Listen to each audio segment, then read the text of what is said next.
por que esse idiota, desculpa eu falar, que aliás me atacou hoje no Instagram, eu vou responder a ele, esse Dallagnol,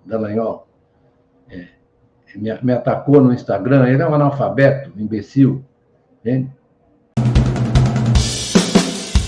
Professor, eu queria aproveitar essa questão dos investimentos para te fazer uma pergunta que tem relação com isso, né? O tal do mercado, que além de mão invisível, pelo jeito, ele é um sujeito invisível, né? Porque o mercado opina sobre tudo. E o mercado diz que precisa gastar menos para poder equilibrar as contas e tal. Por outro lado, há escolas, e eu acho que o senhor poderia nos dar bastante luz a esse respeito, que dizem que não é a questão de economizar, é como que você consegue incentivar setores. Qual é o papel do BNDES, dos bancos públicos, onde se pode buscar financiamento e que tipo de investimento é importante ser feito para que gere um ciclo virtuoso na economia, para que você consiga ter resultado desses investimentos, né? A Lava Jato, ela acabou atacando setores muito centrais da nossa indústria, né? Carne, petróleo, construção civil, né? É importante ter novamente uma política de campeões nacionais. Como que a gente desenvolve isso? Qual que é o papel do BNDES? Né? O teto de gastos ajuda ou atrapalha o desenvolvimento do Brasil? Então, são algumas das perguntas que eu gostaria muito de ouvir falar. Então, Luana, você fez várias. Eu vou começar com a questão que você colocou aí dos campeões nacionais, né? Se você for olhar a estratégia chinesa, como foi a nossa estratégia lá dos anos 50, 60, não há oposição entre você criar empresas grandes, competitivas, e pequenas e médias empresas que são ancilares a essas empresas grandes. Assim é que funciona. As estruturas hoje de mercado no mundo inteiro são estruturas muito concentradas. Nós tínhamos, por exemplo, no setor de construção civil, as empresas que foram destruídas pela Lava Jato. Por quê? Porque esse idiota, desculpa eu falar, que aliás me atacou hoje no Instagram, eu vou responder a ele, esse Dallagnol, me atacou no Instagram, ele é um analfabeto, um imbecil. Entende? Então, o que eles fizeram? Eles puniram as empresas, em vez de punir as pessoas. Você não pode destruir as empresas. Como é que você fez aqui? Empresas que estavam internacionalizadas, que estavam se movendo fora do Brasil, e aí vem os outros idiotas que dizem que o BNDES financiou os países. O BNDES não financiou os países, o BNDES financiou as empresas brasileiras. E as empresas brasileiras estavam fazendo um avanço terrível. Não estou perdoando as barbaridades que eles fizeram, porque aí vem a história da corrupção, e fazendo um parênteses, isso me deixa um pouco perturbado, porque eu não conheço nenhum país capitalista em que o dinheiro vale muito, e mais dinheiro vale muito mais que menos dinheiro, que não tenha havido tentativas do setor privado para usar o Estado em seu benefício. Você precisa ter leis, precisa punir, etc, etc.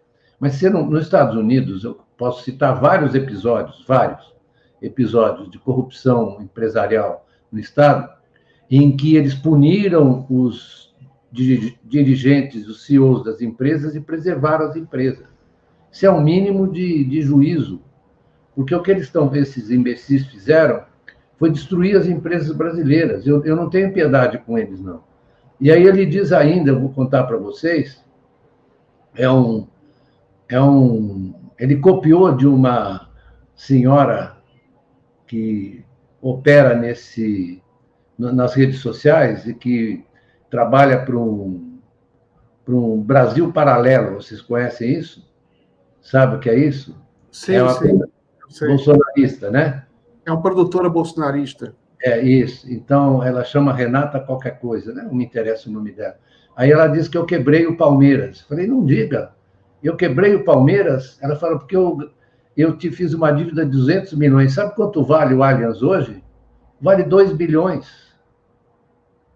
Pelo valor de caixa descontado. O que você acha? Eu quebrei o Palmeiras? Olha o que eles dizem. Né? Mas então, voltando ao que interessa para nós, eles sempre estão assim demonizando as empresas, demonizando o gasto, etc, etc. é ignorar o que nós estamos vivendo do ponto de vista das opiniões do mercado e do que se espalha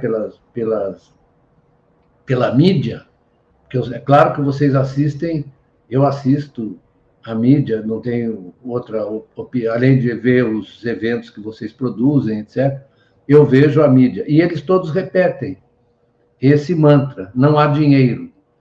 Onde é que vocês vão arrumar o dinheiro? Só que o capitalismo, meus queridos amigos, ele criou formas institucionais de enfrentar essa questão de administração da economia monetária. Criaram, sobretudo, isso veio vindo, né? Mas vou fazer uma data, a criação do Banco da Inglaterra, em 1694, depois da Revolução Gloriosa, né? Que nasce, inclusive, de uma desavença entre o rei Carlos I e os barões, que, na verdade, não queriam que ele ficasse governando o orçamento da maneira que ele queria, né? E acabam levando ele à morte, né? Executaram o cara. Mas, quando termina, eles criam o rei, o Guilherme lá, III, não me lembro, era o holandês que foi para lá, né? O holandês criou o Banco da Inglaterra, né? Muito bem. Por que é importante? Porque aí você criou realmente as instituições que governam o sistema monetário financeiro capitalista, né? E a primeira coisa que o Banco da Inglaterra faz foi governar a emissão de títulos públicos. Por quê? Porque o título público, ao contrário do que a Vulgata diz, título público é o instrumento, é o ativo mais importante dos sistemas financeiros do capitalismo, porque eles são os ativos de última instância. Ou seja, quando você está num colapso financeiro como esse, por exemplo, do subprime, agora recente, de 2006, o que o Banco Central americano fez? Como, na verdade, a coisa estava desmoronando, ou seja, os ativos estavam perdendo valor, a desvalorização muito intensa e violenta, o que o Banco Central fez? Usando as suas prerrogativas. Porque não tinha nenhum privado ali que pudesse salvar os outros. Impossível, porque ele tinha que na verdade, tomar conta da desvalorização dos ativos dele. Ele não podia fazer nada, ele não podia comprar o ativo do outro, ele estava vendendo. Todo mundo estava vendendo e ninguém estava comprando, certo? Então, o que o Banco Central americano fez? Foi lá, comprou os ativos podres, botou no seu balanço, né, para impedir uma desvalorização anterior. O balanço do Fed hoje tem 8 trilhões de dólares, sem contar o dos outros bancos centrais, eu não vou falar. Basta isso. E aí, o que o Tesouro americano fez? Emitiu dívida pública. Para quê? Para que ela servisse de base para a continuidade das operações de crédito. Desculpa. Das operações de crédito dos bancos privados. Então, eles foram lastreados por dívida pública e começaram a voltar a operar. Certo? Não é difícil entender isso, é?